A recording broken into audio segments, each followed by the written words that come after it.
প্রতি সব সিলসিলার প্রতি সব তরিকতের প্রতি যারা আল্লাহ এবং রসুলকে পাওয়ার জন্য সাধনা করে তারাই আমাদের আপন।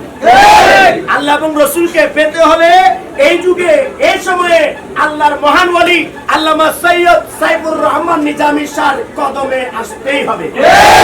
ঠিক না বেটি? অনেকটা জায়গা যেখান থেকে হিংসা শিখানো হয় না।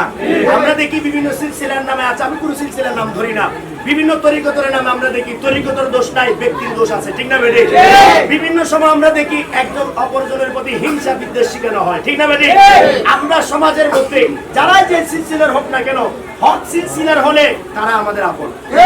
কারোর সাথে আমাদের বিদ্বেষ, কারোর সাথে আমাদের হিংসা, হ্যাঁ আমাদের বিরোধ থাকবে। সেটা কি নিয়ে? আকীদা নিয়ে। সেটা কি নিয়ে? জায়গা জমি নিয়ে নয়, সম্পদ নিয়ে নয়, সেটা আকীদা নিয়ে।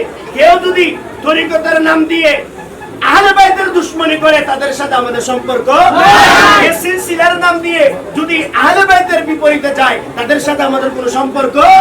অতএব আমরা বিশ্বাস করতে হবে আমরা এমন একজন ওলির সোহবতে আছি যে ওলি সকল ওলির প্রতিনিধি, যে ওলি সকল ইমামের প্রতিনিধি, যে ওলি সকল ওলির প্রতি প্রেম, যে ওলির সকল ইমামের প্রতি প্রেম, এমন একজন ওলির আশেক হয়ে অনুসারী হয়ে আমরাও ঠিক সেভাবেই গড়ে তুলতে হবে নিজেদেরকে, যে আমরাও সবাইকে ভালোবাসবো, সব মানুষকে ভালোবাসবো, সবাইকে নিয়ে ওলি আল্লাহর দেওয়া মানবতার দুনিয়া কায়েম করব, মানবতার সমাজ কায়েম করব। ঠিক না?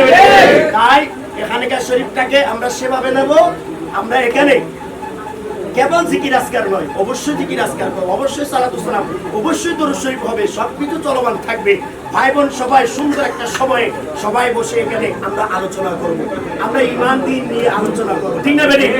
আলোচনা না হলে জিকির করতে করতে একদিন আমরা হারিয়ে যাব। ঠিক না বেটি? কেবল জিকিরে এই সীমাবদ্ধ থাকলে হবে না। জিকিরের সাথে এই জিকিরের তলব করার জন্য এই জিকির ভিত্তিক আত্মা, জিকির ভিত্তিক জীবন, জিকির ভিত্তিক সমাজ, জিকির ভিত্তিক রাষ্ট্রবিষ্ট করার জন্য আলোচনা করতে হবে। ঠিক আছে? আলোচনার জন্য বাবা জানের তফসির লেখা আছে, আছে কি নাই?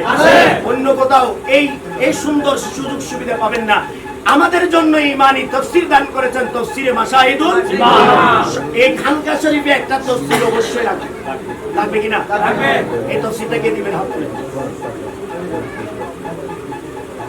মারহাবা বলেন না, মারহাবা। খানকা শরীফে একটা তফসির দিবেন আমাদের আঞ্জুমানে এখন মারবা ট্রাস্টের প্রিয় ভাই, আপনারা প্রত্যেকে জানেন, জনাব সানাউল্লাহ সাহেব। মারহাবা বলেন, মারহাবা। আনন্দ বলেন, মারহাবা।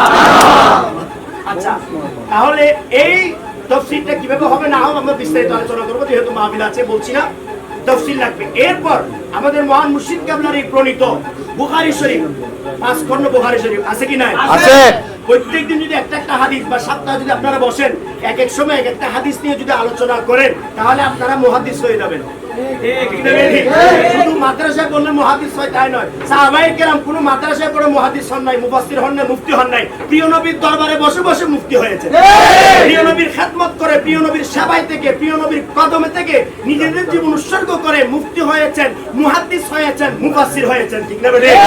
আমরাও ওলি আল্লাহর সোহবতে আসলে ইনশাআল্লাহ আমরাও হব। এটা সার্টিফিকেট দাঁড়ি নয়। সেজন্য এই বুখারী শরীফ, 5 খণ্ড বুখারী শরীফ একসাথে যদি কেউ দেওয়ার থাকে হাত তুলে বলবেন, না হলে এক খণ্ড দিবেন। কি আছে বলেন?